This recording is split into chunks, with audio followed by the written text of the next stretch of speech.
Hello, അപ്പം ഞങ്ങൾ ദൃശ്യം 3 കാണാൻ പോകുക കേട്ടോ. ഒന്ന് ഞാനും അമ്മയും, ഞാൻ വീട്ടിലാണ്, അപ്പോൾ അതുകൊണ്ട് അച്ഛൻ്റെ അമ്മയും കൂടിയാണ് പോകുന്നത്.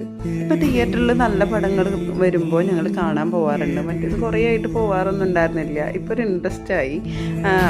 എൻ്റെ അനിയനാണ് എല്ലാ പ്രാവശ്യവും ടിക്കറ്റ് ബുക്ക് ചെയ്യാറ് കേട്ടോ ഫിലിമിന്. അപ്പോൾ ഞങ്ങൾ പോകുന്ന വഴിക്ക് ലേസും ഇതൊക്കെ ബേക്കറിയിൽ നിന്ന് തന്നെ വാങ്ങിയിട്ടുണ്ടായിരുന്നു. കാരണം അവിടെ ചെന്നിട്ട് പിന്നെ അവർ ഫിലിം തുടങ്ങുന്നതിന് മുന്നേ തന്നെ വിശപ്പ് തുടങ്ങും. അപ്പോൾ അതുകൊണ്ട് ഇതൊക്കെ വാങ്ങിയിട്ട് സെറ്റായിട്ടാണ് ഞങ്ങൾ പോയി. കുറച്ച് കഴിഞ്ഞതിന് ശേഷമാണ് അമ്മയും അച്ഛനും വന്നത്.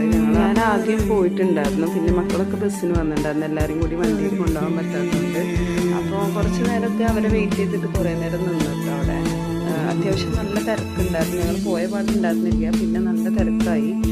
പിന്നെ സെക്കൻഡ് ഡേ ആയതുകൊണ്ട് തന്നെ അത്യാവശ്യം നല്ല തിരക്കുണ്ട്. അപ്പോൾ പടം തുടങ്ങുന്നതിനെക്കാട്ടി മുന്നേ അമ്മാളൂന് അങ്ങനെ ഞങ്ങൾ ടിക്കറ്റ് എടുക്കാറില്ല. അവൾ ഉറങ്ങാൻ വേണ്ടിയിട്ട് മാത്രമാണ് തിയേറ്ററിൽ വരാറുള്ളത് കേട്ടോ. അപ്പോൾ ടിക്കറ്റ് എടുക്കാറില്ല. അപ്പോൾ ഫിലിം സൂപ്പറാട്ടോ. ദൃശ്യം 1ലും 2ലുള്ള പോലെ തന്നെ ഒരു സസ്പെൻസ് ഇതിലുണ്ട്. അപ്പോൾ എല്ലാവരും പോയി കാണുക.